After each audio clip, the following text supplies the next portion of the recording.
Assalamualaikum warahmatullahi wabarakatuh. Waalaikumsalam warahmatullahi Waalaikumsalam wabarakatuh. Waalaikumsalam warahmatullahi wabarakatuh. warahmatullahi wabarakatuh. Waalaikumsalam. Ya, masya Allah ya, semangat semangat. Waalaikumsalam warahmatullahi wabarakatuh.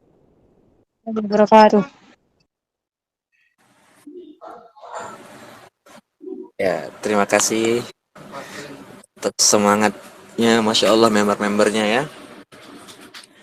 Alhamdulillahilladzi hadana bi'abdihil mukhtari man da'ana ilaihi bil idni wa qad nadana labbaika ya man dallana wa hadana subhanaka la ilma lana illa ma 'allamtana innaka antal alimul hakim wa tub 'alaina innaka antat tawwabur rahim rabbi shrah li sadri wa yassir li amri wa hlul 'uqdatam min lisani yafqahu qawli amma ba'du.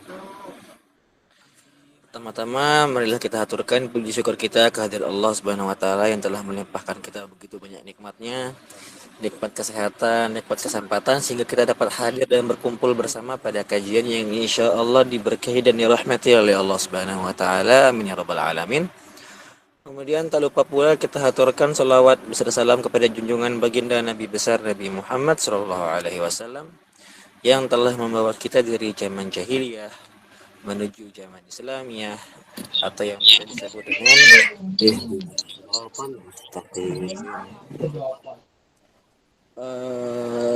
saya ucapkan terima kasih kepada saudari moderator kita pada malam hari ini yang telah membawa membawa acara kita sehingga lebih tertib. Terima kasih.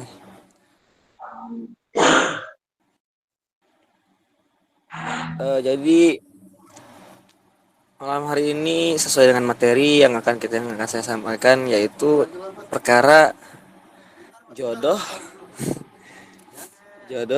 kesempatan dan kesepian. Ya, ini jujur ini judul bukan dari saya pribadi, cuman ya nggak apa-apa. Jodoh, keinginan dan kesepian.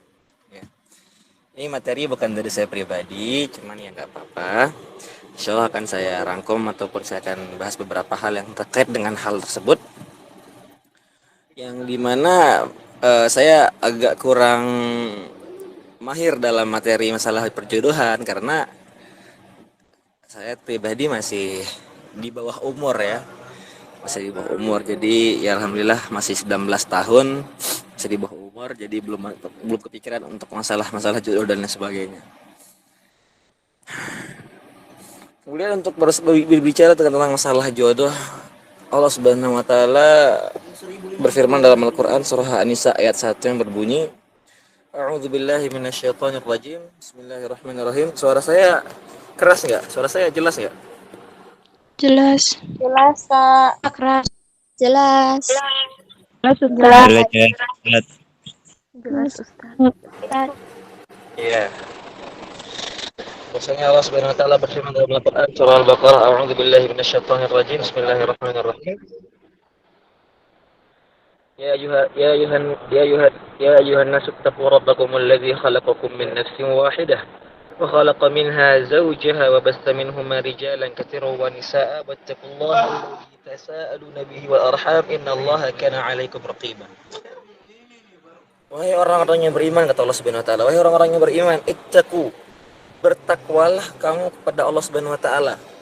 Ittaqu rabbakumul ladzi khalaqakum min nafsin wahidah. Bertakwalah kalian kepada Allah Subhanahu wa taala, yang dimana Allah Subhanahu wa taala yang menciptakan kalian min nafsin wahidah, dari satu persatu, maksudnya dari perorang-orangan, dari pribadi per pribadi. Wa khalaqa minha zawjaha, dan setelah kalian diciptakan pribadi-pribadi, kalian diciptakan pasangan-pasangan kalian. Ciptakan pasangan-pasangan kalian. Jadi semua yang ada dalam semesta itu berpasang-pasangan. Ya. Hitam pasangannya putih, laki-laki pasangannya perempuan, apalagi. Jadi semua yang ada, semua makhluk itu memiliki pasangan-pasangan sendiri. Wa khalaqa minha zawjaha wa basta minhuma rijalan katsiran wa nisaa, dan dari keduanya itu, dari pasangannya itu, Allah Subhanahu wa taala memperkembangbiakkan antara laki-laki dan perempuan. Jadi yang lebih banyak diperbanyak ya berkembang biak antara laki-laki dan yang mana perempuan. Jadi jikalau ada orang yang laki-laki dengan laki-laki ataupun perempuan dengan perempuan, maka sesungguhnya itu sudah apa? Sesungguhnya orang-orang tersebut sudah menyalahi atau menselisihi daripada fitrahnya Allah Subhanahu wa taala. Ya, menselisihi daripada fitrahnya Allah Subhanahu wa taala. Wattaqullaha alladzi tasaaluna bihi wal arham innallaha kana 'alaikum raqiba. Dan bertakwalah kepada Allah dengan nama Allah Subhanahu wa taala, engkau dapat meminta pertolongan, engkau dapat meminta rezeki kepada Allah Subhanahu wa taala, dan peliharalah hubungan kekeluargaan kalian, wal arham, peliharalah hubungan kekeluargaan kalian, hubungan persaudaraan kalian dengan sesama muslim dan sebagainya. Innallaha kana 'alaikum raqiba. Dan sesungguhnya Allah itu selalu menjaga dan mengawasi kita-kita semua. Maka dari itu dari ayat di atas kita dapat pahami bahwasannya Allah Subhanahu wa taala itu menciptakan segala seseorang itu memiliki pasangannya masing-masing. Ya. Memiliki pasangannya masing-masing. Lalu bagaimana kalau misalnya ada orang yang meninggal dunia sebelum mendapatkan pasangannya? Bagaimana? Berarti pasangannya dia ini Allah ciptakan di akhirat. Ya, pasangannya dia ini Allah ciptakan di akhirat. Jadi semua itu sudah memiliki pasangan masing-masing. Ya. Maka dari itu mengapa Allah itu memiliki sifat al-witir? Mengapa Allah itu memiliki sifat ganjil? Mengapa Allah itu memiliki sifat satu? Mengapa? Karena tidak ada satupun yang dapat menyerupai Allah Subhanahu wa taala, tidak ada satupun yang dapat mengimbangi Allah Subhanahu wa taala, dan tidak ada satupun yang dapat istilah kata menjadi daripada keduanya Allah Subhanahu wa taala, enggak ada. Nah, itu. Karena itu beda dengan manusia. Manusia itu berbeda dengan makhluk. Makhluk itu sudah diciptakan pasangannya sendiri-sendiri, ya. Maka dari itu seluruh manusia diperintahkan oleh Allah Subhanahu wa taala untuk menjadi apa? Untuk menjadi orang yang bertakwa. Takwa itu memiliki definisi. Takwa itu memiliki apa istilahnya? Ta'rif. Kalau bahasa Arab itu ta'rif, ma'rifah. Ta'rif. Takwa itu terdefinisi dalam bahasa sebagai khauf. Khauf itu apa? Khauf itu adalah takut.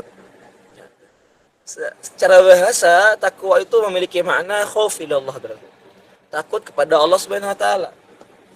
Sedangkan secara istilah, takwa itu memiliki makna imtisalul awamiri wa ijtinabun nawahi.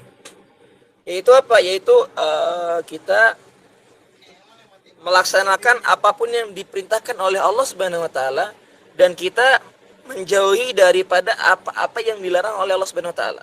Itu adalah definisi daripada takwa. Ya, definisi daripada takwa. Dan takwa ini ialah suatu maqam, suatu predikat yang sangat-sangat luar biasa. Sebagaimana yang Allah firmankan dalam Al-Qur'an surah Al-Baqarah ayat 197 yang berbunyi, A'udzubillahi minasyaitonirrajim, bismillahirrahmanirrahim, wa tazawwadu fa inna khairaz zadi taqwa. Kata Allah, maka berbekalah kalian dan sebaik-baik bekal ialah takwa. Maka kita disuruh dipergunakan oleh Allah Subhanahu wa taala ialah bertakwa. Nah, takwa itu apa? Seperti saya katakan tadi, takwa adalah kita melaksanakan apapun yang diperintahkan oleh Allah Subhanahu wa taala dan menjauhi daripada apa-apa yang dilarang oleh Allah Subhanahu wa taala. Takwa itu memiliki apa? Memiliki 4 huruf. Ada huruf ta, qaf, waw dan ya. Ya. Huruf ta itu memiliki kandungan apa? Tawaddu. Maka orang-orang yang bertakwa pasti memiliki sifat tawaddu. Yaitu apa? Sifat rendah hati. Yang dimana orang-orang bertakwa itu nggak mungkin yang namanya sombong. Kenapa? Karena sombong itu adalah sifatnya Allah Subhanahu wa taala. Apa yang mau disombongkan oleh manusia? Ya, kita ini serba kurang. Suatu ketika ada suatu permasalahan yang berbunyi, apakah semua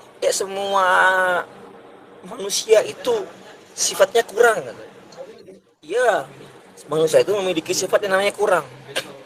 Lalu bagaimana dengan baginda Nabi Muhammad SAW? Apakah dia sifatnya kurang juga?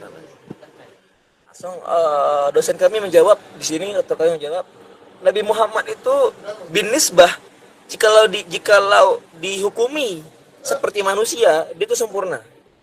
Ya, sempurna. Akan tetapi kalau dihukumi dengan Tuhan ataupun dihukumi oleh Allah Subhanahu wa taala dan lain sebagainya, ini kurang. Kenapa? Karena yang bisa maha sempurnanya Allah Subhanahu wa taala. Ya. Yang pertama tawadhu. Tawadhu. Sedikit kisah, beberapa kisah-kisah orang-orang tawadhu seperti kisahnya Sayyidina Abu Bakar radhiyallahu anhu. Sayyidina Abu Bakar, atau yang enggak jauh-jauh, jadi mungkin teman-teman pernah dengar yang namanya Allahumma shalli ala Muhammad, Habib Abu Bakar Al-Adani. Habib Abu Bakar Al-Adani al-masyhur. Jadi Habib Abu Bakar Al-Adrus Al-Akbar, Habib Abu Bakar Al-Adrus Al-Akbar, beliau mempunyai anak yang namanya siapa? Habib Abu Bakar Al-Adani. Habib Abu Bakar Al-Adani ini suatu ketika beliau ini berguru dengan ayahnya. Suatu ketika Habib Abu Bakar Al-Adrus enggak. Habib Abdullah Al-Adrus. Abdullah Al-Adrus ini ayahnya, anaknya itu Habib Abu Bakar Al-Adrus. Nah, suatu ketika Habib Abdullah Al-Adrus ini meminta kepada Habib Abu Bakar untuk apa? Keliling, ya wahai Abu Bakar, kamu coba keliling di kota Tarim.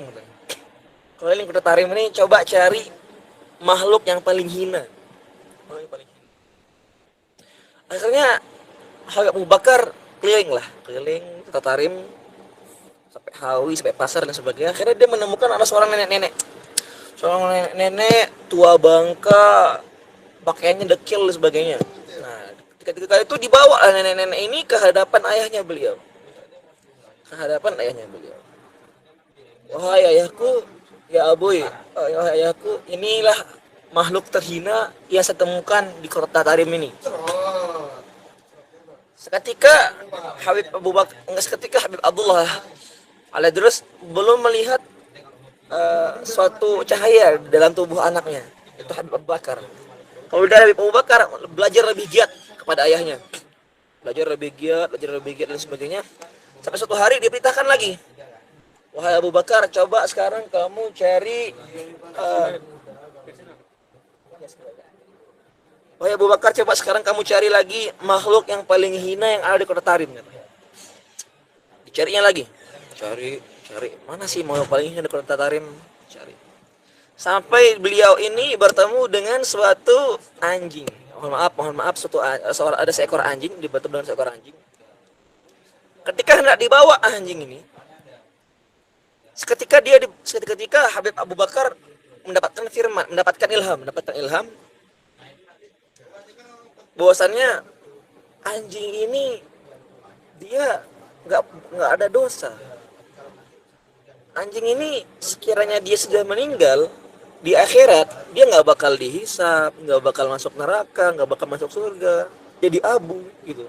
Sedangkan saya, kata Habib Abu Bakar, saya ini seorang manusia yang pasti ada dosa, nggak tahu bakal hisab lolos apa tidak dan lain sebagainya. Kemudian Habib Abu Bakar kembali kepada ayahnya dengan membawa tangan kosong. Mana yang kau bawa, katanya, kata ayahnya. Kemudian Habib Abu Bakar berkata, wahai ayahku, wahai Aboy, inilah saya adalah makhluk yang paling hina di sini, katanya. Ketika tersebut ayahnya melihat suatu cahaya ketawaduan, cahaya kerendahan diri dalam anaknya. Ketika itu anaknya ini disuruh hijrah ke kota Aden. Makanya beliau dijuluki Al-Adani, kota Aden. Mengapa disuruh hijrah? Karena tidak mungkin dua pedang itu bergabung di satu sarung yang sama. Ya. Itu perkataan yang diambil dari Abu Bakar, Sayyidina Abu Bakar radhiyallahu anhu. Perkataannya seperti itu. Nggak mungkin dua pedang itu bergabung di satu sarung yang sama. Maksudnya seperti apa? Nggak mungkin ada dua orang besar, beliau Habib Abdullah Al-Adrus dan anaknya beliau orang besar, bergabung di tempatnya sama. Maka oleh karena itu Habib Abdullah Al-Adrus mengutus anaknya suruh hijrah ke kota Aden. Itu yang pertama. Kemudian huruf yang kedua, yaitu apa? Taqwa, huruf qaf, qanaah. Qanaah itu apa? Qanaah itu adalah huruf. Qanaah itu adalah sifat seseorang yang dimana dia itu selalu merasa dirinya cukup. Jadi cukup, nggak perlu minta banyak-banyak, nggak perlu nggak meminta lebih kepada Allah Subhanahu wa taala. Masa diri itu cukup. Allah kasih sekian, ya alhamdulillah bersyukur. Allah kasih makan hari ini ya alhamdulillah bersyukur dan sebagainya, ya. Maka qanaah ini adalah salah satu daripada sifat-sifat orang bertakwa. Qanaah, sendiri cukup. Kisah tentang orang-orang qanaah, Masya Allah banyak ya. Jadi banyak yang kita ketahui daripada aulia-aulia kita, wali-wali kita yang dimana beliau-beliau itu hidup dalam kondisi yang serba sederhana, sehingga jikalau dikatakan hidup seperti orang mampu, nggak mampu kan. Tetapi itulah sifat qanaahnya orang-orang tersebut, orang-orang yang bertakwa tadi, yang dimana dia tuh nggak meminta lebih, apalagi meminta tentang perkara-perkara dunia. Enggak, anti banget. Itu yang kedua. Kemudian yang ketiga ada huruf waw. Waw itu apa? Waw itu artinya wara. Wara itu apa? Wara itu artinya itu orang-orang yang menghindari daripada hal-hal yang makruh, hal-hal yang syubhat. Kalau hal-hal yang makruh dan hal syubhat sudah dihindari, apalagi hal-hal yang haram, ya, namanya wara. Suatu kisah, Sayyidina Imam Syafi'i itu datang ke rumahnya Imam Malik. Imam Malik ini guru yang Syafi'i kan. Suguhi makan. Syafi'i makan. Makannya banyak. Akhirnya ada suatu keheranan pada anaknya Imam Malik, yang dimana Imam Malik ini selalu memuji-muji Imam Syafi'i. Ya. Tapi kenapa ketika Imam Syafi'i ini tidak berjamu ke rumahnya Imam Malik, kemudian Imam Syafi'i makan dengan sangat banyak, maka terheran-heranlah anak Imam Malik. Kemudian beliau bertanya kepada Imam Malik, ya Abu, wahai ayahku, katanya, inilah yang kau sajung-sajungkan, kata kau murid terbaikmu Syafi'i, katanya. Uang makannya kayak gini, katanya. Makannya banyak sekali dan sebagainya. Kemudian Imam Malik bertanya dengan Imam Syafi'i. Akhir cerita Imam Malik bertanya dengan Imam Syafi'i, wahai Syafi'i, mengapa engkau makan banyak sekali, katanya. Kemudian Imam Syafi'i menjawab dengan jawaban yang sangat-sangat Masya Allah,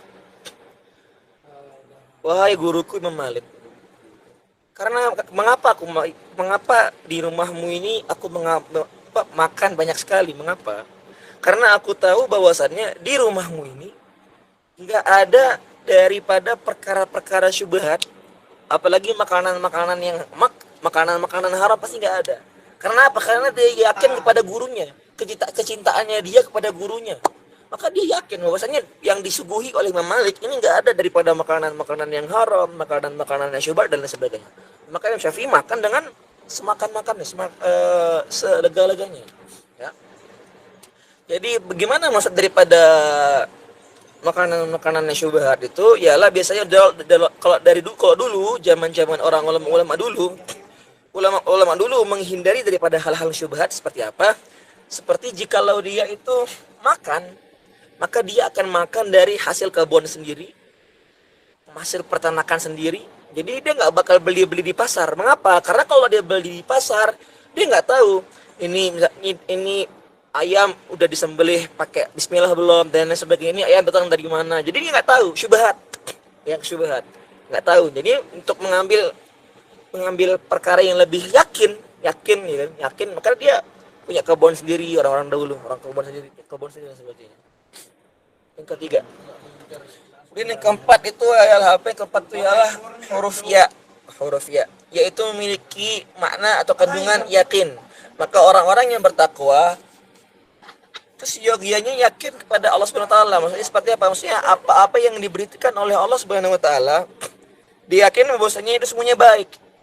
Ya, maka orang-orang yakin ini memiliki kaidah. Ya, kaidah seperti apa? La khaufun 'alaihim wa lahum yahzanun. Orang-orang bertakwa itu, orang-orang yakin tuh tidak ada ketakutannya dia tentang apa yang akan datang, dan tidak ada kesedihannya dia tentang apa yang sudah lalu. Mengapa? Karena dia yakin apa-apa yang diberikan, yang diberikan takdirnya oleh Allah Subhanahu wa taala itu baik. Jadi dia nggak takut tentang masa depannya dia. Dia nggak sedih tentang masa lalunya. Misalnya, tadi saya hilang motor, aduh sedih tadi saya hilang mobil, aduh sedih saya hilang apalah itulah ya. Kenapa? Karena orang-orang bertakwa, orang-orang seperti itu tuh yakin bahwasanya itulah jalan yang memang Allah pilih untuk dia. Ini kisah nyata ya. Alhamdulillah anaknya ustaz. Beliau memang orang yang masya Allah. Suatu ketika istri beliau baru pulang dari pasar. Baru pulang dari pasar. Kemudian ketika masuk ke dalam rumah, istri beliau ini lupa untuk mencabut kunci motor. Jadi kunci motornya nggak dicabut dan motornya ini dibawa sama orang, dimaling bahasanya, dimaling sama orang. Akhirnya Ustadz ketika itu balik dari kajian, saatnya balik pakai mobil dari kajian. Kemudian bertanya kepada istrinya beliau, ngomongnya Uma, motor kita di depan mana, kata. Terus Uma ini nangis jadi-jadinya mohon maaf kepada suaminya, Abi mohon maaf, kata. Motornya tadi lupa tak cabut, akhirnya diambil sama orang, nangis jadi-jadinya.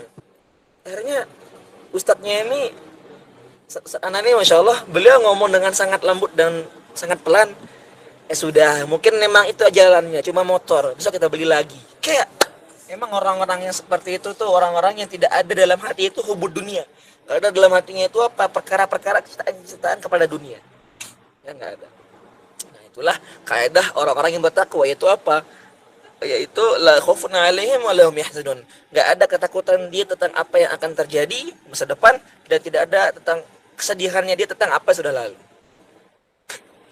Kembali ke perkara jodoh. Ya. Jodoh itu sebagaimana yang difirmankan oleh Allah Subhanahu wa taala dalam Al-Qur'an, A'udzubillahi minasyaitonirrajim. Bismillahirrahmanirrahim. At-tayyibatu lit-tayyibin wat-tayyibun lit-tayyibat. Al-khabithatu lil-khabithin wal-khabithatu lil-khabithat, at-tayyibatu lit-tayyibin wat-tayyibun lit-tayyibat. Jadi maksudnya seperti apa? Orang yang jelek, bukan jelek mukanya, orang yang kepribadiannya jelek, kepribadiannya buruk, maka akan disandingkan dengan orang laki-laki yang berkepribadian buruk, maka akan disandingkan dengan perempuan yang berkepribadian buruk. Seperti pula laki-laki yang berkepribadian buruk disandingkan dengan perempuan yang berkepribadian buruk. Nah, begitu juga laki-laki yang berkepribadian baik akan disandingkan dengan perempuan yang baik, dan perempuan yang baik akan disandingkan dengan laki-laki yang baik. Nah, jadi dari ayat di atas dapat kita mengetahui bahwasannya janganlah seseorang itu sibuk-sibuk untuk mencari pasangan. Janganlah seseorang itu sibuk-sibuk untuk mencari jodoh dan lain sebagainya. Mengapa? Maka yang harus disibukkan ialah apa? Memperbaiki diri. Ya, memperbaiki diri. Jadi seperti yang dikatakan oleh para ulama, ada suatu maqalah, ada suatu qaul yang mengatakan bahwasannya Allah SWT Muhammad, al-mar'atu kal mir'ah. Al-mar'atu kal mir'ah. Perempuan itu seperti cermin. Perempuan itu seperti cermin. Jadi bercerminlah kepada diri sendiri. Engkau itu pengen jodoh seperti apa? Cermin diri sendiri. Ya Allah, saya pengen jodoh yang alim misalnya. Ya udah, tinggal diperbaiki, mengalimkan diri. Ya Allah, saya pengen jodoh yang pintar ngaji. Ya udah, diperbaiki diri dulu, pintar ngaji dulu dan lain sebagainya. Ya, jangan kita nih pengennya jodoh yang bagus-bagus tapi kita nggak mau memperbaiki diri. Ya Allah, saya pengen punya jodoh itu yang hafal 30 juz. Tapi dia ini disuruh pegang Quran enggan. Nyentuh Quran nggak mau. Ada alergi sama Quran, enggak. Ya, nggak bisa seperti itu. Maka itulah sebagai motivasi ataupun sebagai sarana agar apa? Agar kita itu selalu bisa memperbaiki diri. Ya. Sebagaimana suatu negara, Allah SWT Muhammad, ya, kalau nggak salah, kama qala Rasulullah SAW, Rasulullah SAW bersabda yang berbunyi,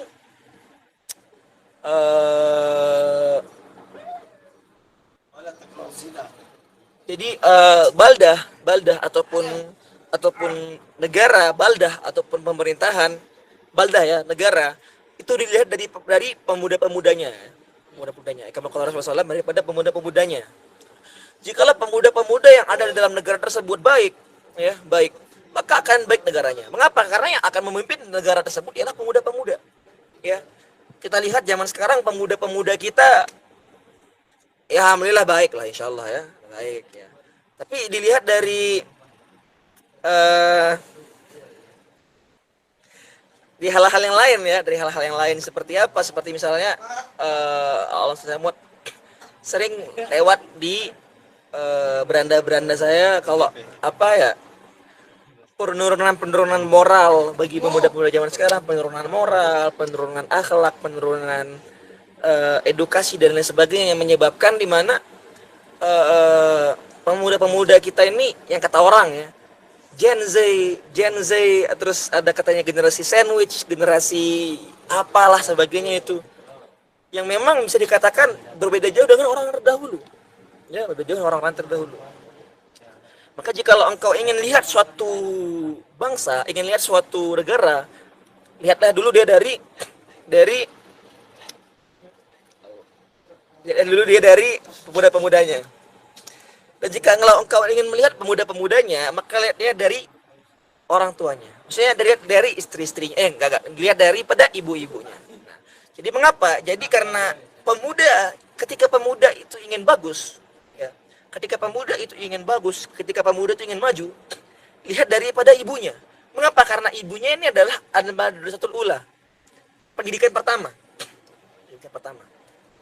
Maka jikalau seorang ibu itu sudah bagus, seorang perempuan sudah bagus, maka keseluruhan bangsa itu akan bagus.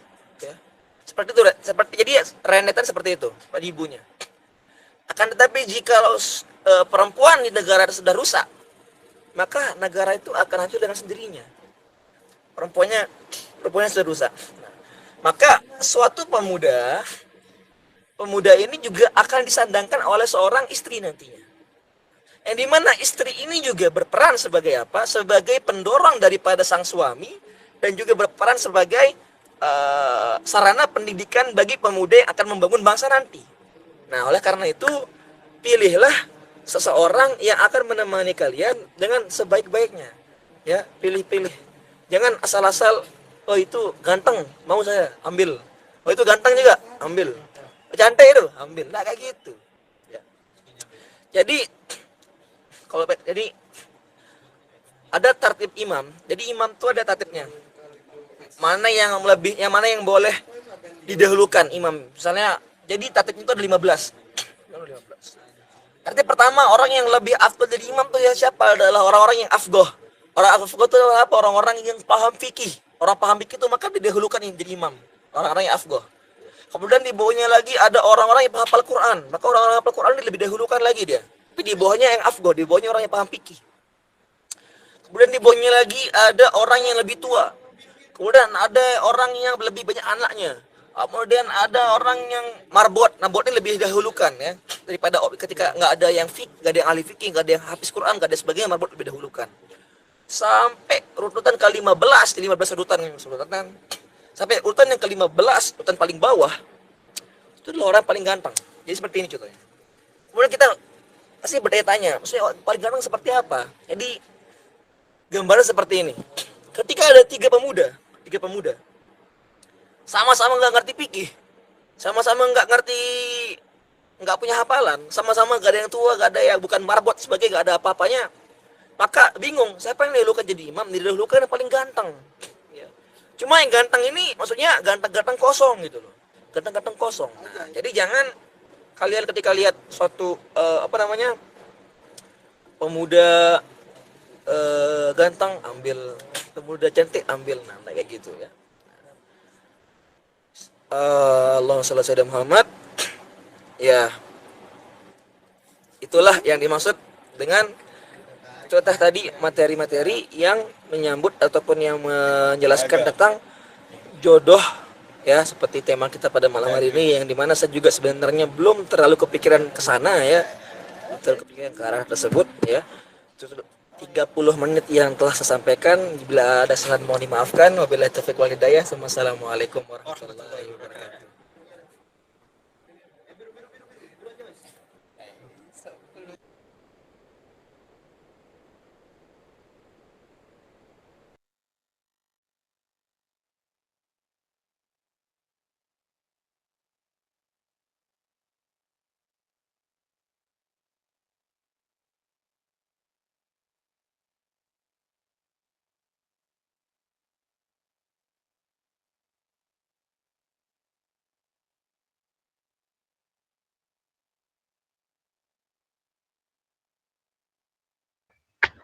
Waalaikumsalam warahmatullahi wabarakatuh.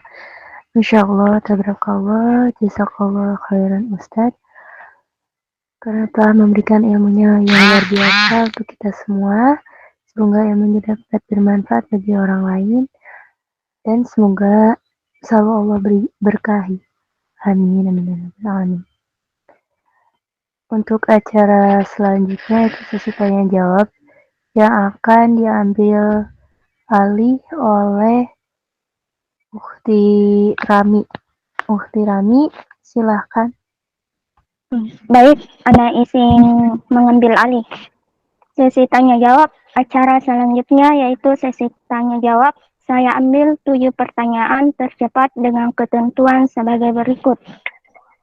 Sebelum bertanya, silakan untuk salam dan perkenalkan diri sesuai dengan tema yang diberikan. Pertanyaan yang diajukan melalui on-mic, nanti saya ambil 7 peserta tercepat yang angkat tangan dan saya akan bacakan namanya. Baik, kepada Ukti Rosipah, kepada Ukti Nuraini, dapat Doli Mashkurah.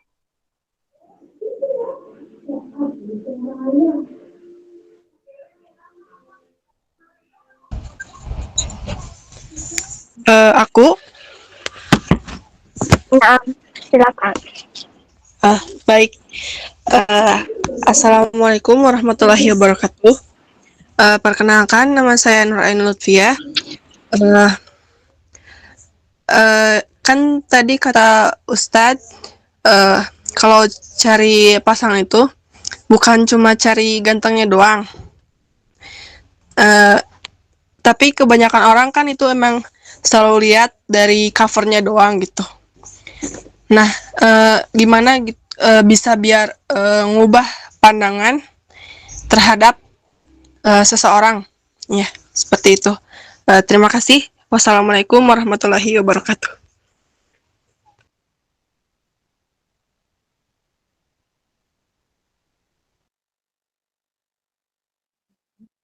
Kepada Ya, Ustadz. terima kasih.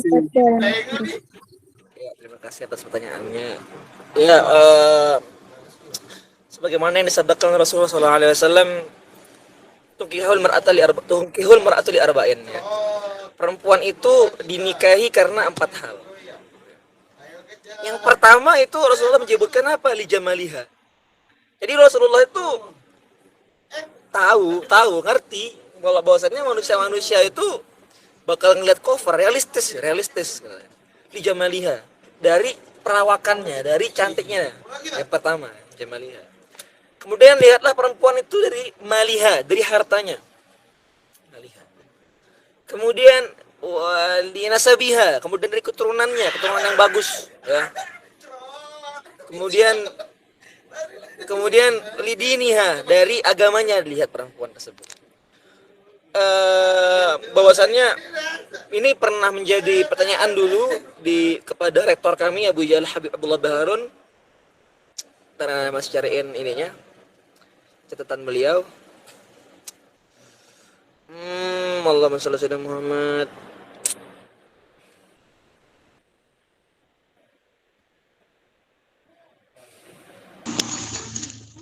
Jadi bahwasannya seseorang itu akan mencintai Kajian loh.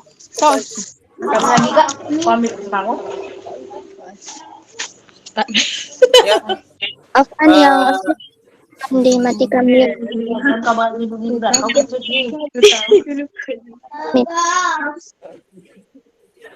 ya asbabul hub muta'alliq bil jamal, kata Al Habib Abdullah Baharun, beliau mengatakan bahwasanya asbabul hub muta'alliq bil jamal. Sebab cinta itu ialah enggak lain dan tiada bukan itu dari kecantikan ataupun keindahan. Imma zahir awil batin, entah itu kecantikan zahir ataupun kecantikan batin, ya. Nah, wa kullu jamal mustamil fi sayyidina Muhammad sallallahu alaihi wasallam, dan semua keindahan dan semua kecantikan itu ada pada baginda Nabi besar Nabi Muhammad SAW. Jadi orang melihat seseorang itu memang dari keindahannya dia, tapi nggak mesti dari mukanya dia. Mungkin ada yang suka dari keindahan ahlaknya, atau ada yang suka dari keindahan cara berpikirnya, ataupun ada yang suka lebih dari keindahan perilakunya, keindahan dan sebagainya. Yang penting seorang itu pasti bakal menyukai seorang yang lain dengan keindahannya. Nggak mesti keindahan muka, keindahan batin, keindahan dari keluar dari batin, dari dalam ataupun dari luar. Ya, kalau dia dari luar, oke, covernya bagus dan sebagainya. Cuma kalau lihat dari batin dan sebagainya, ya. Mungkin itu sih yang dapat saya jawab. Terima kasih atas pertanyaannya. Masya Allah, syukron jazakumullah khair kepada Ustadz dan karena telah menjawab pertanyaannya. Selanjutnya saya beri kesempatan kepada Ustadz Rigili, tafadhol maskuran.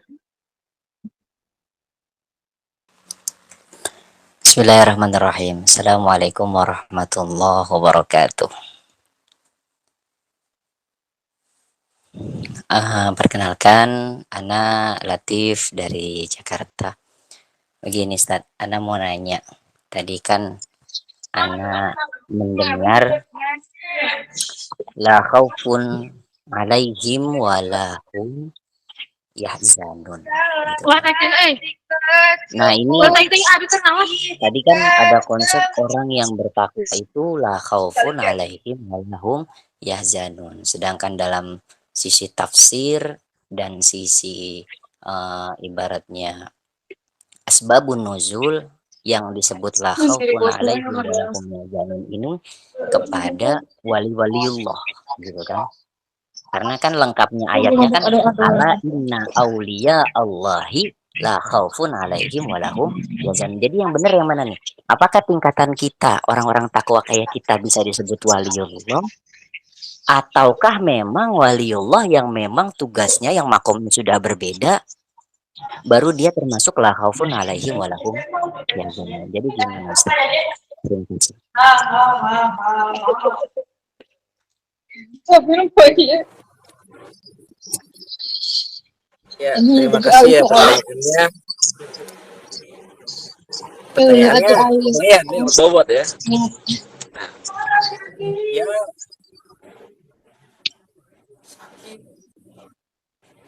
Nah, ya. Ya, sebagaimana ayatnya alla inna auliya Allahi la khaufun alaihim wa lahum yahzanun. Maksudnya aulianya Allah Subhanahu wa taala tidak ada ketakutannya atas apa yang akan datang dan sedianya tentang apa yang telah lalu. Nah, dan predikat aulia, predikat wali itu tidak bakal digapai kecuali dengan yang namanya takwa. Ya, takwa.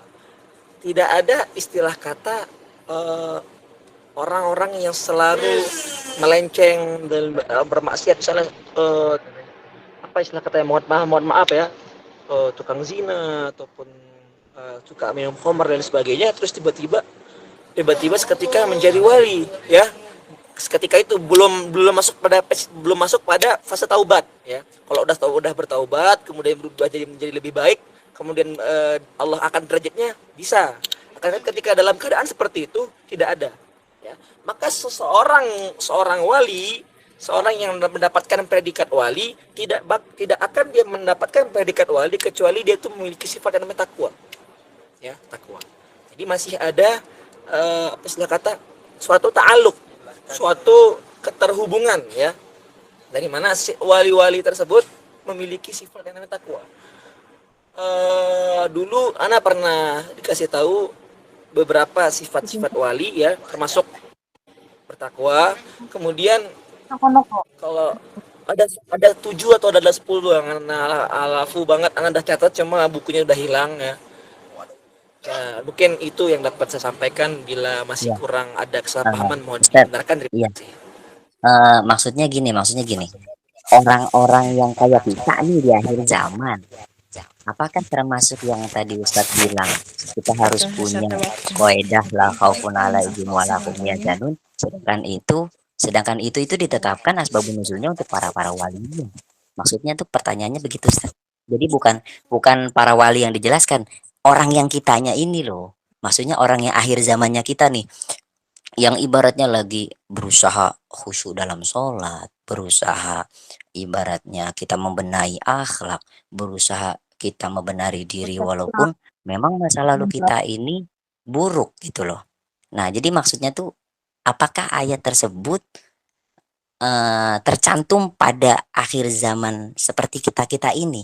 Apakah bisa menjadikan man manus ya, naat manus ya, maksudnya ayat yang sudah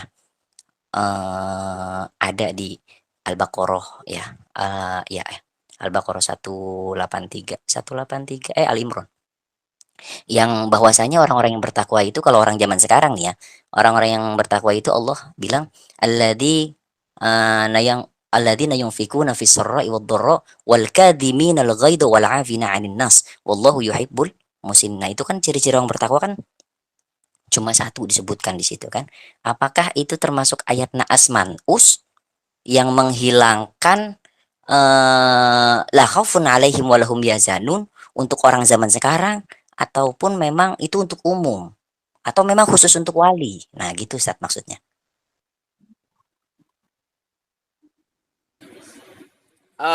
Jadi kaidah la khaufun 'alaihim wa lahum yahzanun itu untuk sifatnya itu untuk sebagaimana balik tadi untuk orang-orang yang memiliki predikat yang namanya takwa ya. Jadi nggak harus mohon maaf jadi nggak harus istilah kata nggak harus seorang wali terdahulu ya. Kan ditanya tadi apakah orang-orang zaman sekarang seperti kita bisa mendapatkan yang namanya hal-hal seperti itu, bisa ya, mengapa tidak gitu, mengapa tidak ya. Kan tetapi bukanlah dengan bukanlah dengan suatu perkara ataupun suatu jalan yang mudah ya, yang dimana kita harus memiliki keyakinan yang memang dekat kepada Allah Subhanahu wa taala, memiliki mahabbah yang memang tinggi kepada Allah Subhanahu wa taala. Istilah kata bukan keyakinan abal-abal ya. Misalnya kayak ada orang yang Islam KTP ataupun dan lain sebagainya ya, masing-masing meremehkan orang-orang muslim yang masing-masing fasik dan lain sebagainya ya. Nah, maka predikat maka kaidah la khaufun 'alaihim wa lahum yahzanun ini enggak cuma dikhususkan kepada untuk aulia-aulia terdahulu ya.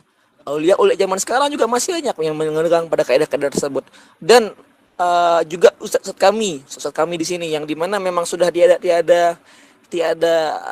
apa istilah kata, tidak ada suatu hubud dunia dalam hatinya, ataupun mungkin teman-teman kita yang saudara-saudara kita yang ada di Palestina mungkin kan, yang dimana dia nggak ada ketakutan yang sudah seperti apa. Jadi ketika mereka sudah menyiapkan bekal untuk akhiratnya, seperti misalnya sering kita mendengar kalau anak-anak kecil dari saudara-saudara di Palestina itu sudah menghafal Quran dan lain sebagainya. Jadi tidak ada ketakutannya dia tentang mati, nggak takut mati. Kemudian kenapa? Karena dia tahu bahwasannya apapun yang diberikan oleh Allah Subhanahu wa taala kepada dirinya, apapun musibah, baik itu musibah ataupun baik itu suatu kebenaran, suatu kenikmatan, pasti itu semuanya ada timbal balik.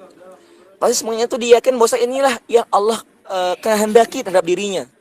Jadi dia bukan daripada orang-orang yang banyak mengeluh, bukan daripada orang-orang yang selalu bersedih dan lain sebagainya. Orang-orang yang takut besok bagaimana, besok saya makan apa, nah seperti itu. Ya, soal dapat terjawab. Terima kasih. Barakallah. Baiklah, jazakumullah khair kepada Ustadz. Baik, kepada ukti Nensopri tafadholi masykurah.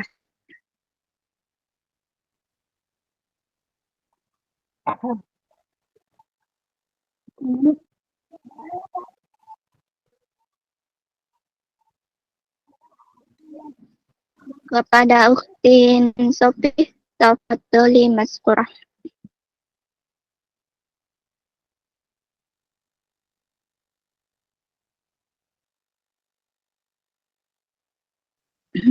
Baik, Ana lanjut kepada ukti Maryam. Tafadhali mashkurah.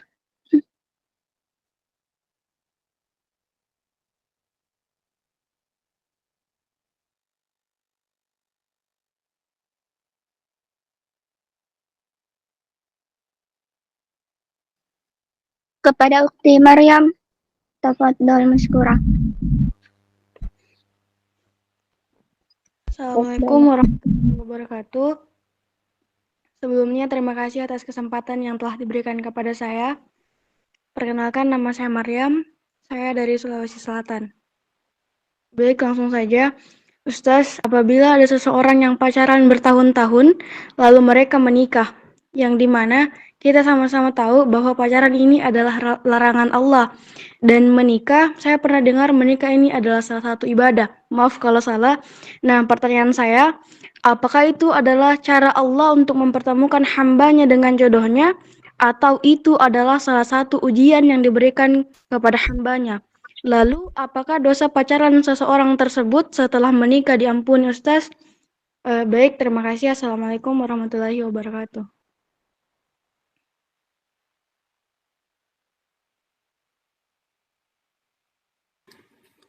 Terima kasih atas pertanyaannya. Astagfirullahaladzim. Ya, ini sudah sering jadi pertanyaan di kalangan-kalangan kaum remaja ya. Sebagaimana yang dikatakan oleh Ustaz Hanan Ataki kalau nggak salah, beliau mengatakan bahwasannya rezeki itu dijemput dengan banyak cara. Ya, rezeki itu dijemput dengan banyak cara. Ada yang dengan cara haram, adapun ada yang dengan cara Allah Muhammad halal ya, dengan cara yang halal. Kemudian bagaimana dengan rezeki yang dijemput dengan cara yang haram? Ya, maka wasilahnya ataupun perantaranya dia dalam mengambil suatu pernikahan itu tetap dihukumi haram. Ya, maksudnya seperti apa? Ketika selama dia ini pacaran itu tetap dia itu menanggung dosa, tetap dia dihukumi haram sampai akhirnya dia menghalalkan. Nah, baru di sanalah terputus keharamannya. Begitu pula jikalau ada yang misalnya langsung menikah tanpa ada perantara pacaran dan lain sebagainya. Nah, maka kemudian perjalanan ataupun perantara menuju pernikahan ini yang dilihat, apakah dia mengambil daripada perantara yang halal ataupun mengambil daripada perantara yang haram. Maka jikalau dia berpacaran terus kemudian dia nikah, apakah nikahnya sah? Tetap sah ya, nikahnya tetap sah ya. Insyaallah dapat terjawab ya. Terima kasih.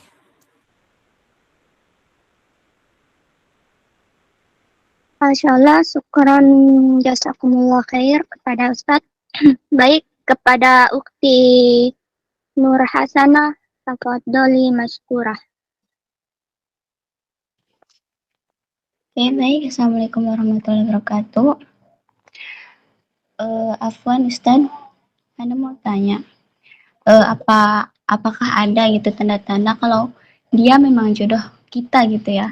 Kan banyak gitu ya yang menikah tapi ujung-ujungnya ada yang memilih untuk bercerai atau adalah semuanya gitu. Ustaz, mohon dijawab. Syukran. Assalamualaikum warahmatullahi wabarakatuh.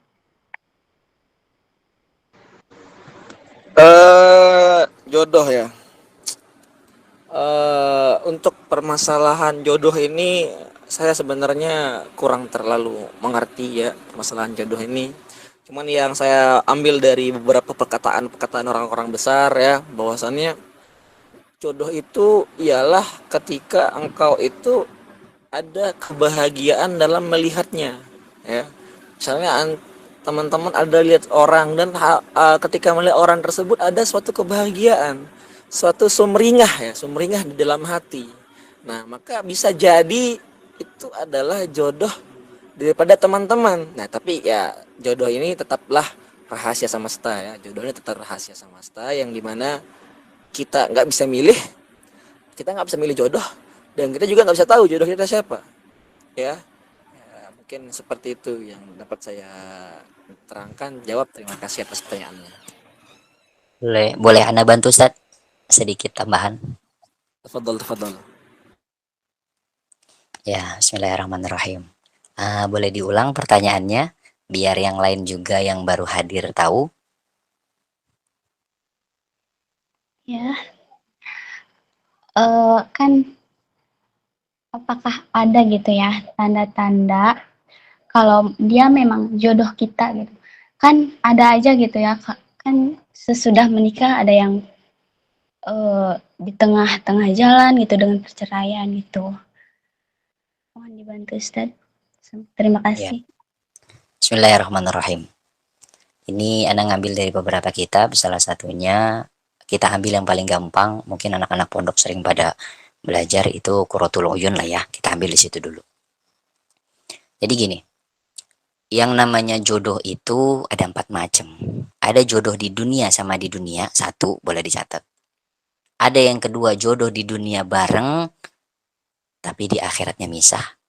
Ada jodoh yang namanya di dunianya bareng, di dunianya misah, di akhiratnya pun misah, dan yang terakhir di dunianya bareng, di akhiratnya pun bareng. Tapi gini, ada yang yang di dunianya bareng nih, tapi di akhiratnya dia misah. Yang satu ke neraka, yang satu ke surga. Ini jodoh nih, ada yang kayak gini nih. Jadi jangan main-main sama jodoh ya. Kalau di Quran itu bilang jangan sampai kalian salah pilih teman. Teman hidup aja jangan salah pilih, apalagi teman main. Kagak boleh teman main salah pilih juga. Hancur nanti hidupnya. Ada jodoh dunia akhirat bareng-bareng tapi ke surga. Ada jodoh dunia akhirat bareng-bareng tapi ke neraka. Ada jodoh dunia, ada jodohnya cuma dunia doang. Di dunia jodohnya tapi langsung misah. Akhirnya di akhirat dia gak ketemu. Ada yang kayak gitu. Nah, kembali kepada tauhid. Jodoh itu tauhid. Tauhidnya gimana? Sifat kudratnya Allah. Ini di kitab Mukhtasar Jiddan. Ada kudrat ikhtiroriyah, ada kudrat idtiroriyah. Kudrat ikhtiroriyahnya Allah ini berusaha. Kita manusia berusaha pakai doa. Kita kan dikasih akal sama Allah, bukan otak ya. Kalau otak kita udah ada, kayak otak itu kayak hewan. Otak itu mikirannya cuma makan, makan, kerja, duit, duit. Nah itu otak. Kalau akal itu ya ibaratnya akal itu membedakan yang baik dan yang buruk. Itu akal. Jadi di dalam tauhid itu dijelaskan seperti ini. Ada ikhtiroriyah yang memang kita harus berusaha pakai akal kita membedakan yang baik dan yang buruk dan dengan doa. Gitu loh. Kudrat idtiroriyahnya Allah cuma satu, kematian. Ingat ya, yang nggak bisa diubah cuma kematian. La yastakhiruna sya'atan wa la yastakdimun. Itu nggak bisa diubah. Kalau jodoh gimana? Bisa. Tapi kan udah kecatat Kak di Lauhul Mahfud. Ya itu kan kecatat kalau emang ente udah tekadnya udah kuat sama dia, itu kecatat. Tapi kalau belum ada tekad yang kuat, belum ada niatan mau nikah, itu belum kecatat. Paham sampai sini ya? Itu berarti masih ikhtiar. Ikhtiarnya lewat mana? Lewat doa sama usaha. Nah, itu jodoh.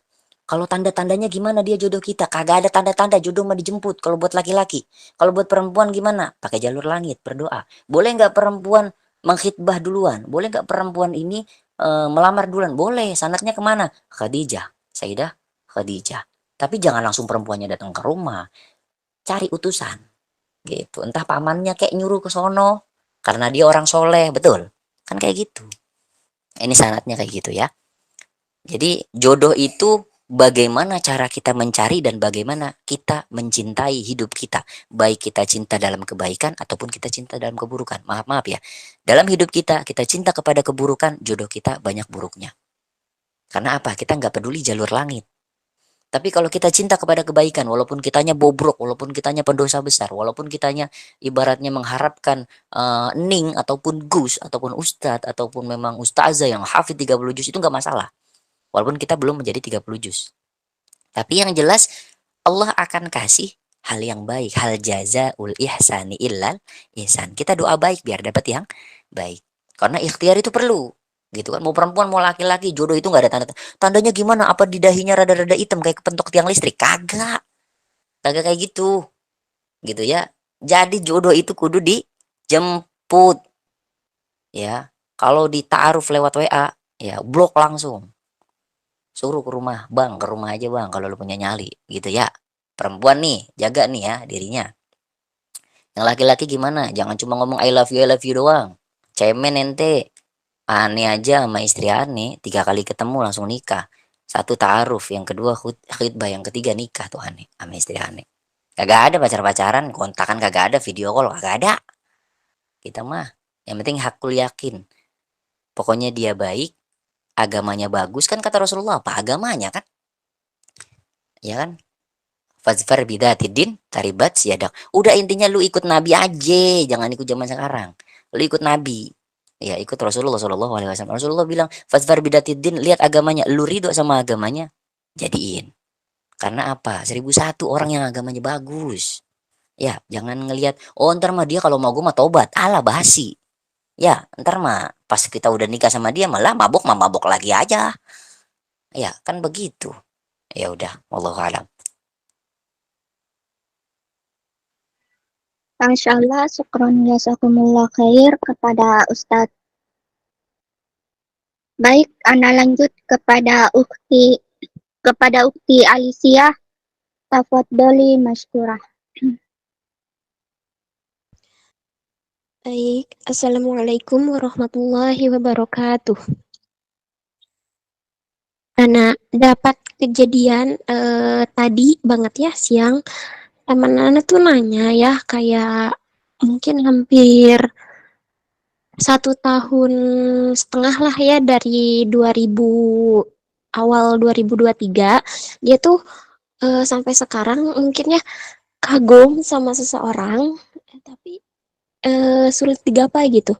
Dianya si Ikhwannya tuh nggak tahu dia tapi eh dianya tahu si Ikhwan itu. Nah, pertanyaannya gini katanya tuh, bisa nggak ya bilangnya tuh, bisa nggak ya aku sama dia? Padahal kan aku memang suka ngaji katanya tuh, cuman nggak sesoleh dia. Kadang aku juga suka ngebentak orang tua katanya tuh gitu.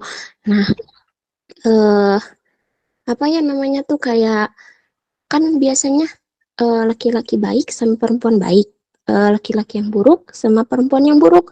Nah, sebut aja si Mbak itu si apa ya Mbak A gitu ya, bilangnya tuh bilang gini, eh katanya tuh bilangnya tuh ke saya tuh gimana ya bisa nggak ya aku sama dia, padahal kan dia tuh mungkin influencer gitu ya, adalah seseorang gitu pokoknya tuh gitu, sulit digapai. Si Ikhwannya tuh belum tentu tahu dia hidup apa enggak gitu. Pertanyaannya bisa apa enggak ya dia sama-sama gitu. Syukron. Ya, terima kasih atas pertanyaannya. Ya, seperti yang kita sudah bahas tadi, perempuan yang baik itu laki-laki yang baik dan sebagainya.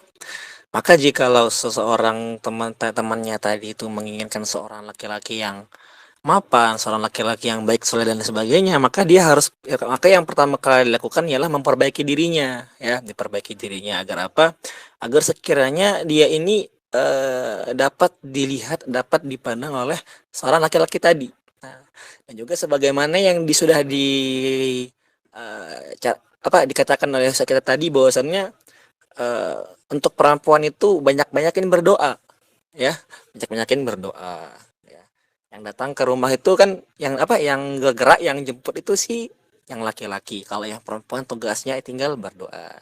Ya seperti itu. Insya Allah dapat terjawab. Terima kasih. Syukron Ustad. Masya Allah, syukron jazakumullah khair kepada Ustadz. Baik, kepada Ukti Dina. Tafadholi masykurah.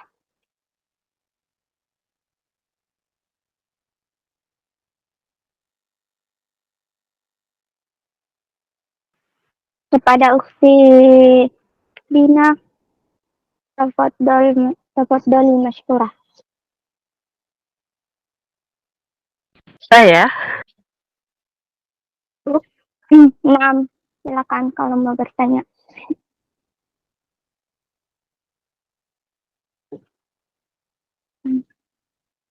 Kepada Ukti Nensopi, tafadholi masykurah. Baik, terima kasih. Sebelumnya, Assalamualaikum warahmatullahi wabarakatuh. Perkenalkan, nama saya Neng Sopinu Cahyani, asal saya dari Garut. Izin bertanya, eh, bagaimana cara kita supaya tahu atau tidak terjebak dengan cover laki-laki zaman sekarang? Terima kasih. Iya, terima kasih atas pertanyaannya. Eh, Bagaimana cara kita agar tidak terjebak cover laki-laki zaman sekarang? Duana bingung jawabnya nih. Cara tidak terjebak cover. Tenang saat ada Ana saat nanti Ana bantuin. Baik, siap. Soalnya anak kurang berpengalaman dalam hal-hal seperti ini. Setelah dengan Anda sampaikan tadi, ya Anda masih 19 tahun, jadi masih belum kepikiran tentang hal-hal seperti ini jadinya. Tapi mungkin yang bisa saya sampaikan ialah jikalau kau ingin mengetahui seseorang itu, pertama lihatlah dia dari sholatnya, ya. Jadi orang-orang itu dikatakan dirinya itu dia itu baik ketika kapan? Ketika dia selalu menjaga daripada sholatnya, ya. Jangan terlalu menjaga daripada sholatnya. Maka kalau dilihat dari sholatnya, kalau emang sholatnya bagus, selalu jaga sholat dan lain sebagainya, maka insya Allah baik. Terutama apa? Sholat subuh jamaah ataupun juga sholat isya berjamaah dan lain sebagainya. Nah, maka juga perlu, makanya jadakanya itu yang dikatakan dalam Islam. Makanya dalam Islam itu ada istilah ada istilah ta'aruf. Nah, ta'aruf di dalam proses ta'aruf itu di sanalah proses di mana dua orang tadi itu saling mengenal, saling mengetahui.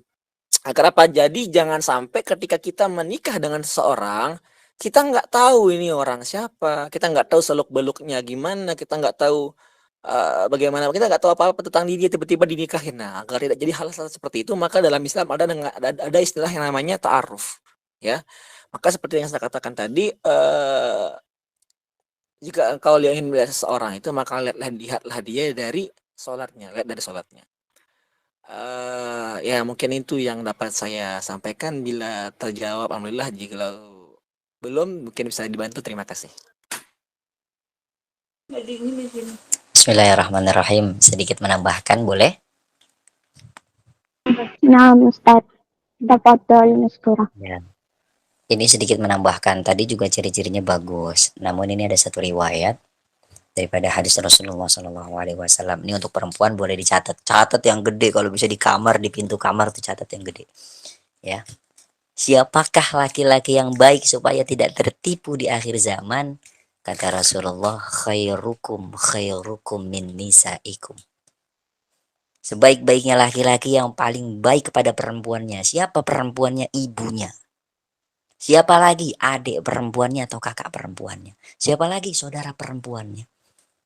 Kalau pengen tahu ini laki-laki baik atau tidaknya, lihat ibunya dulu. Kalau ibunya ahlud dunia, maaf ya. Ya untuk nyebrang ibaratnya sehidup sesurga, ini harus bekerja keras, sangat bekerja keras. Tapi kalau misalkan ibunya nih kayaknya enggak ahlu dunia, enggak hubud dunia banget nih. Ini kayaknya ibunya tuh wah sholatnya dijaga. Ibunya tuh kayaknya qanaah juga, taat sama suami, menutup aurat. Ibunya nih, ibu si laki-laki nih ya. Ya. Yakinkan bahwasanya itu laki-laki baik. Dan insya Allah laki-laki tersebut bisa menghantarkan antum ke dalam pintu surga bersama keluarga besarnya. Sebab apa? Mau sesoleh apapun laki-laki, maaf ya, sesoleh apapun laki-laki, nggak bisa menjadikan anaknya ini soleh atau solehah. Tapi kesolehahan perempuan atau istri atau ibu, kesolehahan maksudnya dia tidak hubud dunia, ibadah wajibnya dijaga, kehormatannya dijaga, auratnya dijaga, dia bisa mengsolehkan anaknya. Contoh ya, ini ada Nabi Nuh. Nabi Nuh solehnya kayak apa? Seorang nabi, seorang rasul, pasti soleh, nggak mungkin nggak soleh. Punya istri siapa? Dia durhaka, ya, Kanan, sampai diajak naik kapal sama papihnya. Hei Kanan, ayo naik kapal sama papi. Kagak mau dia katanya. Dia mau naik aja ke bukit. Ya, ikut sama ibunya. Berarti tidak menjamin orang tua yang soleh laki-laki bisa menjadikan anaknya soleh dan soleha. Tapi akan sangat 100% akurat menjamin kalau seandainya orang tua daripada perempuan, ibunya tidak hubbud dunia, anaknya pasti terdidik dunia akhiratnya. Wallahu a'lam. Mohon maaf, moderator, saya Masya bisa Allah. menambahkan sedikit. Boleh, tafadhalin.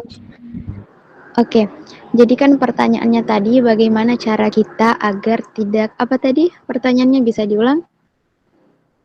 Iya, bagaimana cara kita supaya tidak terjebak pada laki-laki yang zaman sekarang itu banyak yang caper gitu.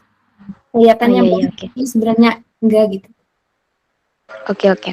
Jadi pertanyaannya bagaimana cara kita agar tidak mudah terjebak ya. Jadi sebenarnya jawabannya itu hanya satu, teman-teman ya. Jawabannya itu kita jangan mudah baper ya. Terkadang kita sebagai perempuan kadang-kadang kalau ada seorang laki-laki yang mengatakan I love you, ini kita kadang mudah baper. Wah, tidak deg-degan nih. Kita jangan mudah baper karena itu godaan yang keluar dari mulut laki-laki itu.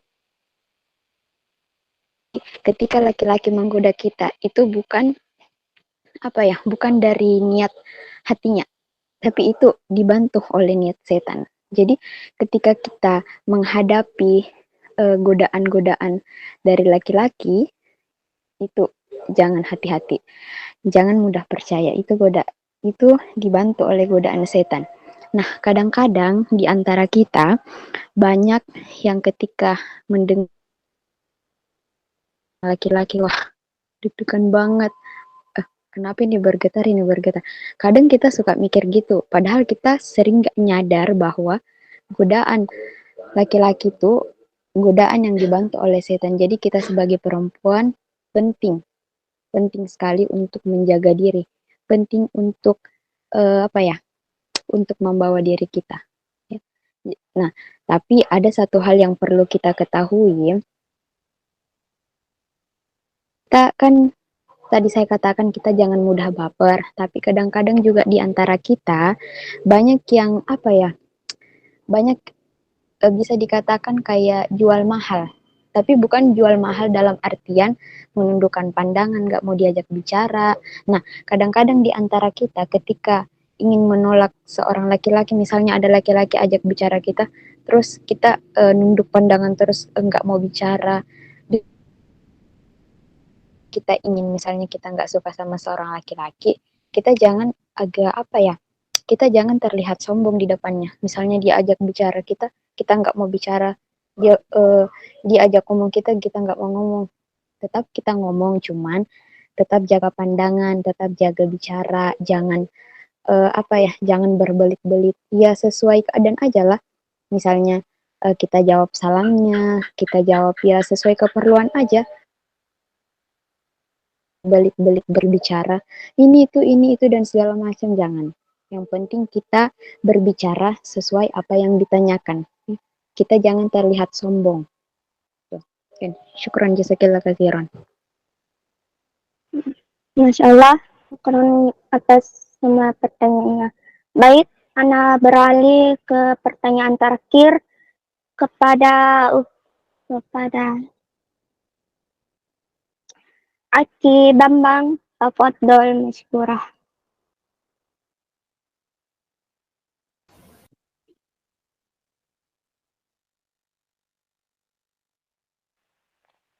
Bismillahirrahmanirrahim. Assalamualaikum warahmatullahi wabarakatuh. Waalaikumsalam warahmatullahi wabarakatuh. Waalaikumsalam warahmatullahi wabarakatuh.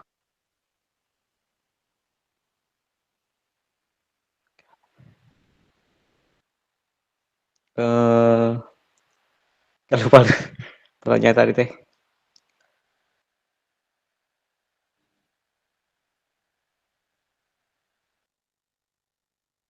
Assalamualaikum Ukti, boleh nanya nggak satu pertanyaan ini ya?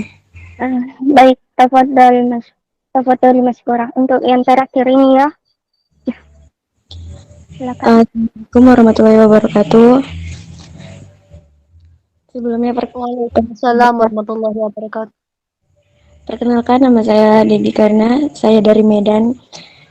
Eh, Gimana sih tanggapannya Ustadz tentang eh, laki-laki nih yang rajin sholat, sering baca Al-Quran juga, taat sholatnya, pokoknya sholatnya nggak pernah tinggal, tapi dia pacaran. Dan itu aja Ustadz, makasih.